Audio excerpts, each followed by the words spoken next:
He saved a stranger and paid the price. A story for the English Story Channel. The rain came down hard over the streets of downtown Chicago that October night, turning the asphalt into a river of reflected neon. Marcus Hale had just locked the door of his auto repair shop on South Halsted, his hands still greasy from the transmission he'd spent 6 hours rebuilding. He was 34, built like a linebacker who'd gone slightly soft around the middle, with a scar above his left eyebrow from a childhood bike accident in Lincoln Park. He kept a Glock 19 in his glove compartment and a rosary his mother had given him before she passed, tucked into the ashtray of his 2012 Ford F-150. He was thinking about the Bears game he'd DVR'd, about the leftover lasagna waiting in his fridge in Bridgeport, about anything other than the woman he saw crumpled against the brick wall of the abandoned hardware store 2 blocks from his shop. She wasn't moving. Marcus almost kept driving. In Chicago, you learn to mind your business. You learn that a man with a mortgage and a shop to run doesn't need the kind of trouble that comes from stopping for strangers in the dark. But something about the way her hand was positioned, palm up, fingers curled like a child's, made him pull over, made him kill the engine, made him grab the flashlight from under his seat. "Hey," he called out, staying near his truck, the beam cutting through the rain. "You okay?" She lifted her head, and even in the downpour, even with blood mixing with rainwater on her temple, Marcus saw that she was beautiful in the way that hurt to look at. High cheekbones, dark eyes too large for her face, hair the color of bourbon that clung to her neck. She wore a red dress that might have been expensive once, now torn at the shoulder, and one heel was missing from her black pump. "Please," she whispered, "they're coming back." Marcus didn't ask who. He didn't ask why. He crossed the distance in 4 long strides, scooped her up, she weighed next to nothing, all bones and trembling, and deposited her in the passenger seat of his truck. He was back behind the wheel and pulling onto Halsted before he saw the headlights in his rearview mirror. 2 sets, 3 blocks back and closing. "Hold on," he said. He knew these streets the way he knew the underside of a carburetor. He cut left on Kermack, blew through a yellow light at Wentworth, took the alley behind the old Chinatown market, his truck's suspension groaning as they bounced over potholes. The woman beside him had gone silent, her head against the window, eyes closed. He couldn't tell if she'd passed out or was just hiding from the world. The headlights stayed with them. Marcus took the Dan Ryan ramp northbound, merging into sparse traffic, pushing the speedometer to 80. In his mirror, a black Escalade and a silver sedan kept pace, hanging back just far enough to be casual about it. Professional. He'd seen enough of Chicago's underbelly to know what professional looked like. "Who are they?" he asked, not expecting an answer. "Men who want something I took," she said, her voice steady now, almost cold. "Something worth killing for." "And you are?" She turned to look at him, and in the glow of the dashboard, Marcus saw something ancient in her eyes, something that had nothing to do with her age. She couldn't have been more than 28, 29. "Elena Voss," she said, "and you just became the most important man in my life." They lost the tail somewhere near McCormick Place, Marcus cutting across the convention center's empty parking lots, using the loading docks as cover, finally emerging onto Lakeshore Drive with nothing but lake fog behind them. He didn't take her to his apartment. Too obvious, too easy to find. Instead, he drove to his cousin, Darius's place in Bronzeville, a 3rd-floor walk-up above a jazz club that had closed in 2019 and never reopened. Darius was a night owl, a former Marine who worked private security and kept odd hours. He opened the door in sweatpants and a White Sox t-shirt, took one look at Elena, one look at Marcus, and stepped aside without a word. "Guest room," he said. "Towels in the closet. I'll make coffee." In the harsh kitchen light, Marcus finally got a good look at the cut on Elena's temple. It needed stitches, but it had stopped bleeding. Darius produced a first aid kit and went to work with the competence of a man who'd patched up worse in Fallujah. Elena sat perfectly still, her jaw tight, not making a sound. "You're not going to the police," Darius observed. It wasn't a question. Elena laughed, a dry, bitter sound. "The police in this city? Half of them are on Anthony Marchetti's payroll. The other half are too scared to be." Marcus felt something cold settle in his stomach. Anthony Marchetti. The name belonged to a ghost story Chicago told itself, a real estate developer who'd built half the luxury condos along the riverfront, who donated to every mayoral campaign, who'd never been photographed without his $1,000 smile and his wife on his arm.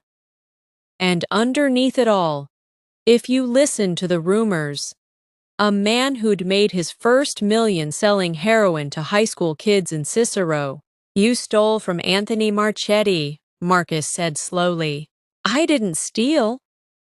Elena reached into the bodice of her dress. Darius looked away, Marcus didn't, and pulled out a USB drive no bigger than a thumbnail. "I copied everything, every shell company, every bribe, every murder he ordered going back 15 years. I was his executive assistant for 3 years. I was also sleeping with him for 2. You learn things when a man thinks you're too in love to pay attention." She set the drive on the kitchen table. It looked so small, so harmless. "Why?" Marcus asked. "Why now?" Elena's eyes met his, and for the first time, he saw the cracks in her armor, the exhaustion and the grief and something else. Righteous anger, hot enough to burn through everything else. "Because last Tuesday, a reporter named David Chen from the Tribune asked me some questions. Because Wednesday, David Chen's car went off the road in Oak Park. Because Thursday, I went to his funeral and watched his pregnant wife try not to scream. Because Friday, I decided I'd rather be dead than one more person Anthony Marchetti killed and forgot." The kitchen went quiet except for the drip of the faucet Darius kept meaning to fix. "So what's the plan?" Darius asked. Elena looked at Marcus, not Darius. "Marcus, the plan," she said, "is to get this to the FBI field office on Roosevelt Road by 9 a.m. There's an agent there, Sarah Okonkwo, who's been building a RICO case against Marchetti for 18 months. She just needs the evidence. The problem is, Marchetti knows I have it, and he knows I'm running. Every route to that office will be watched. Every person I contact will be compromised." "And me?" Marcus asked, though he already knew. "You stopped for a stranger in the rain," Elena said softly. "You didn't have to. You could have kept driving. That makes you either the stupidest man I've ever met or the best. I'm betting on the best. I'm betting you'll help me get there." Marcus thought of his shop, of his small apartment with the lasagna, of the Bears game waiting unwatched. He thought of his mother, who'd raised him alone in a studio apartment in Humboldt Park, who'd worked double shifts at Stroger Hospital and still found time to drag him to St. Jude's every Sunday. "God doesn't ask us to be heroes," she told him once, when he was 12 and crying because he'd failed to stop some older kids from stealing a classmate's bike. "He asks us to be human. Sometimes that's harder." "I'll get you there," Marcus said. They left Darius's at 5:30 a.m. when the sky over Lake Michigan was just beginning to gray. Darius had given Marcus his backup piece, a compact Smith & Wesson, and made him promise to call if things went sideways. Elena had changed into clothes Darius's sister had left in the guest room: jeans, a northwestern hoodie, sneakers. She'd pulled her hair into a ponytail and scrubbed the makeup from her face. She looked younger. She looked like someone Marcus might have seen at a coffee shop in Wicker Park, laughing with friends, worrying about nothing more than rent and whether her succulents were getting enough sun. He took side streets through the South Loop, keeping off the main arteries where cameras and spotters might be waiting. The city was waking up. Delivery trucks, early joggers, the smell of bread from a bakery on Michigan Avenue. Normal life going on without knowing that 2 blocks away, a man was driving a stranger toward a reckoning that would either save her or get them both killed. They were crossing Roosevelt, 3 blocks from the FBI building, when the silver sedan T-boned them. Marcus's world became noise and impact. The crunch of metal, the shriek of Elena's scream, the airbag exploding against his chest like a punch from a heavyweight.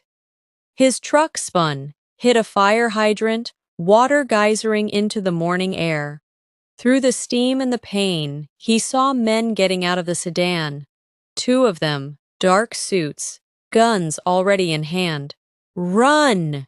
he gasped to Elena, but she was already moving, already out her door, already sprinting toward the alley between a Starbucks and a dry cleaner. Marcus fumbled for Darius's gun, kicked his door open, and fired 3 shots over the hood of his ruined truck. Not to hit. He wasn't that good, not with his head ringing and blood in his eyes, but to make them hesitate, to give her time. One of the men went down, clutching his leg. The other ducked behind the sedan. Marcus ran. He found Elena 2 blocks north behind a dumpster in the loading dock of a grocery store. She was shaking, hyperventilating, the USB drive clutched in her fist so tight her knuckles were white. "Give it to me," Marcus said. "What?" "The drive. Give it to me. They don't know what I look like. Not really. They saw a big guy in a truck, but they know you. They'll be looking for you." "Marcus, no. Roosevelt and Canal. 3 blocks east, then south. Agent Okonkwo. You can make it if you cut through the park. I'll draw them the other way." She stared at him, and in her eyes, he saw the moment she understood. The moment she realized that some debts can't be calculated, that some strangers become something else in the space between one heartbeat and the next. "Why?" she whispered. "You don't know me. You don't owe me anything." Marcus thought of his mother again, of David Chen's pregnant wife at the funeral, of all the times he'd kept driving, kept walking, kept his eyes forward when maybe he should have looked up. "Because someone stopped for me once," he said, though he wasn't sure if that was true, or if he was just trying to make it true by saying it. "Because lasagna keeps. Because the Bears are probably going to lose anyway. Take the drive, Elena. Finish it." He pressed Darius's gun into her hand, closed her fingers around it. Then he kissed her forehead, quick, chaste, the way you might bless a child, and turned back toward the street, toward the sound of sirens and shouting, toward the men who were coming. They caught him at the corner of Wabash and Harrison, 3 blocks from where he'd left Elena. He didn't run when they shouted. He knew better than to make himself a target. He put his hands up, let them shove him against the brick wall, let them cuff him too tight, let them read him rights he already knew. The one he'd shot in the leg was limping, cursing, promising things that would have made a younger Marcus afraid. They put him in the back of a black SUV, no markings, and drove him not to a police station, but to a warehouse near the river in the industrial corridor west of the Loop. Marcus had fixed trucks for companies that operated out of warehouses like this one. He knew the smell of rust and river water, the way sound died in spaces built for machines instead of people. Anthony Marchetti was waiting for him. He was smaller in person than Marcus expected, compact and well-dressed in a camel coat that probably cost more than Marcus made in 3 months.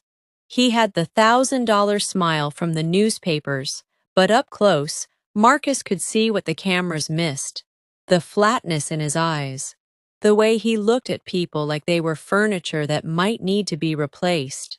"Mr. Hale," Marchetti said, "do you know what I admire about this country? The second chance, the clean slate. You can be born in a trailer park in Arkansas, and if you work hard enough, smart enough, you can end up with everything. I admire that. I built my life on that." He stepped closer. "What I don't admire is people who try to take that away. People who think rules apply to men like me." "Where is she?" Marcus asked. Marchetti laughed. "Brave. Stupid, but brave." "She's not here, Mr. Hale. She made it to the FBI, actually. Slipped right through my fingers. Do you know what she gave them?" "Everything, apparently. My accountant's already been arrested. My lawyer's not returning calls. By tonight, I'll be on every news channel in America as a person of interest." He leaned in close enough for Marcus to smell his cologne, something expensive and woody. "But here's what your friend didn't know. Evidence can be disputed. Witnesses can be discredited. And men like me, we have long memories. We know how to wait." He stepped back, nodded to the 2 men flanking Marcus. "Teach 'em about waiting," Marchetti said, and walked out. They found him 3 hours later, dumped in the parking lot of Stroger Hospital, the same hospital where his mother had worked her double shifts, where she'd taught him that being human was harder than being a hero. A nurse on her smoke break found him, called 911, held his hand until the ambulance came. He'd remember her face later, young and black and scared but not leaving, never leaving. 3 broken ribs, a fractured orbital socket, a concussion, fingers that would never quite straighten again. They'd worked him over methodically, professionally, taking their time. The message was clear. This was a down payment. The rest would come later, whenever Marchetti needed to remind the world that his reach was longer than any prison sentence. Elena came to see him on the 3rd day after the surgery, when he was conscious enough to understand but not strong enough to sit up. She looked different, clean, rested, wearing a pantsuit that probably belonged to Agent Okonkwo. But her eyes were the same, too large for her face, ancient beyond her years. "He's in federal custody," she said. "No bail. The evidence, it was worse than I knew. Human trafficking, Marcus. He was moving girls through his construction sites. The FBI's been rounding them up since yesterday. It's going to take years to sort through it all." "Good," Marcus managed. His jaw was wired, talking hurt. "I'm sorry," she said, and tears were running down her face, the first he'd seen from her. "I'm so sorry. You didn't ask for this. You didn't deserve—" "Yes, I did," Marcus whispered. "We all deserve to be the person who stops, even if it costs." She stayed until the nurses made her leave. She left her number, promised to visit again, promised 1,000 things that Marcus knew would fade with time and distance. She had a new life to build, testimony to give, a future to reclaim. He didn't blame her when the visits stopped, when the calls became texts, when the texts became silence. He sold the shop 6 months later. The medical bills were crushing, and his hands weren't steady enough for the fine work anymore. He took a job as a night security guard at a warehouse in Bedford Park. Not so different from the one where they'd held him, except this one had fluorescent lights and a coffee machine and no ghosts. He lived in a studio in Oak Lawn, smaller than his mother's had been, with a window that faced a parking lot and a TV that only got basic cable. Some nights, when the Bears were playing and the warehouse was quiet, he'd think about that October rain. He'd think about a woman in a red dress, crumpled against brick, and the moment he'd chosen to stop instead of drive on. He'd flex his damaged fingers and wonder if he'd do it again, knowing what it would cost him. He always came to the same answer. Closing note. Marcus Hale never became famous. His name didn't appear in the newspaper articles about Anthony Marchetti's conviction. 50 years without parole, handed down in a courtroom downtown where Elena Voss testified for 3 days straight. He didn't write a book, didn't go on talk shows, didn't try to leverage his pain into profit. He fixed up an old Chevy in his spare time, started eating dinner at a diner on Cicero Avenue where the waitress knew his order, and on Sundays, he drove to St. Jude's in Humboldt Park where his mother was buried, and he talked to her about the weather and the Bears and all the small things that make up a life. He was 41 when he met someone, Maria Santos, a pediatric nurse at Christ Hospital, who laughed at his jokes and didn't mind his scars, and understood without being told that some silences are sacred. They married in a small ceremony at St. Jude's. 30 people, no press, no speeches about heroes. Marcus danced with his bride until his ribs ached, and when she asked if he was okay, he said yes, and meant it, and kept dancing. The world is full of people who keep driving, who look away, who tell themselves that someone else will stop, someone else will help, someone else will pay the price. Marcus Hale wasn't one of them. He paid the price, and he kept paying it, not because he was special, but because he was human in the hardest way, in the way that costs something. To everyone watching on the English Story channel, thank you for staying with this story. Thank you for believing that ordinary people can choose to be brave, even when bravery breaks them. If this story moved you, if it made you think about the strangers in your own life, the moments when you chose to stop or drive on, hit that subscribe button. Stay with us.